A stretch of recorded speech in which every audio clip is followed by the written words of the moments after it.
மணிகளுக்கு கிட்டத்தட்ட 4000 ஆண்டுகள் கலாச்சாரமும் வரலாறும் உண்டு.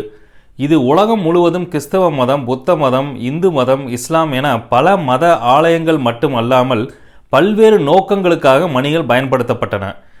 இன்று நாம் காணப்போகும் மணிகள் இந்தியாவில் பல்வேறு பகுதிகளில் இருந்து பல்வேறு நோக்கங்களுக்காக பயன்படுத்தப்பட்ட மணிகளாகும். இப்போ இது பார்த்தீங்க அப்படின்னா, முதலாவதாக இது எலிஃபண்ட் பெல், யானைகளோட கழுத்தில் கட்டி தொங்க விட்டுருக்காங்க. இப்போ இதோட சின்ன சைஸ் எல்லாம் பார்த்தீங்க அப்படின்னா மாடுகளுக்கு கட்டி தொங்க விட்டுருக்காங்க. இது வட இந்தியாவிலிருந்து சேகரிக்கப்பட்ட ஒரு மணியாகும். அடுத்ததாக இந்த பெல்லு பார்த்தீங்க அப்படின்னா இது கம்ப்ளீட்டாக முறி வெண்கலத்தில் பண்ணியிருக்காங்க. இது வெண்கலத்தை பற்றி நல்லா தெரிஞ்சவங்க இதை பார்த்தாலே கண்டுபிடிச்சிடலாம். இது முறி வெண்கலத்தால் பண்ணது. நல்ல முறி வெண்கலம் என்பது முதல் தர வெண்கலமாகும்.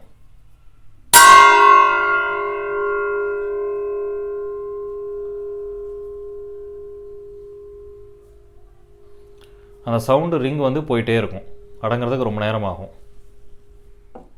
இது ஒரு ஹேங்கிங் பெல். இது மிக பழமையான ஒரு மணியாகும்.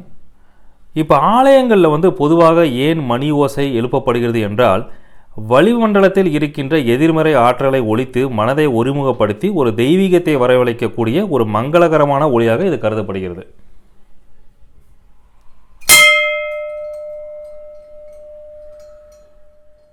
இப்போ இந்த மணியை திசை மணி இல்லைன்னா கொத்து மணி அப்படின்னு சொல்லுவாங்க.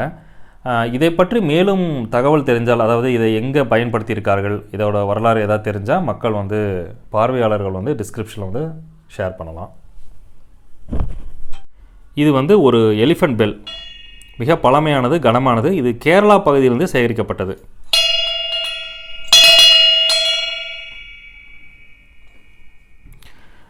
ரொம்ப கனமானது, ஆனால் யானைகளுக்கு பெரிய கனமாக இருக்காதுன்னு நினைக்கிறேன். இதுவும் ஒரு சின்ன எலிஃபண்ட் பெல்.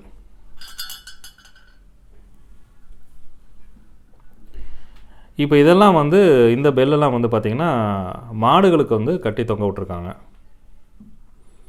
ஒவ்வொன்றும் ஒவ்வொரு டிசைன் அழகாக இருக்குது.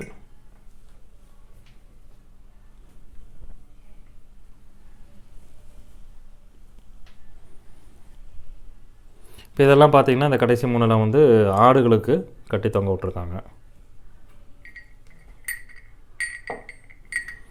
இது பழமையானதில் பார்த்திங்கன்னா நல்ல சில வேலைப்பாடுகள் இருக்கும், அதுதான் இதோட சிறப்பு.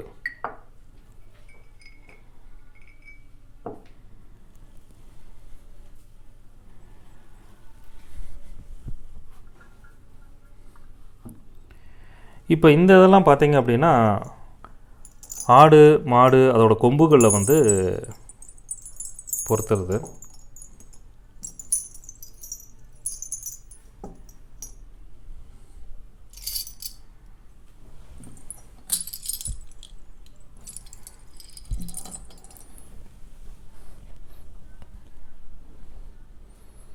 அடுத்தது நமக்கு எல்லாத்துக்கும் தெரிஞ்சது கைமணி.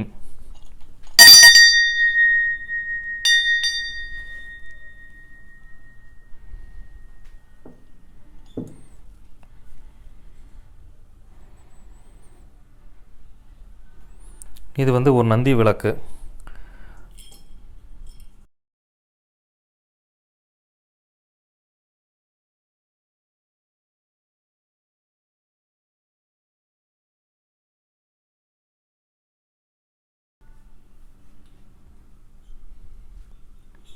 இது பேபி ரேட்லர், அதாவது கிடுகிடுப்பு. மிக பழமையானது,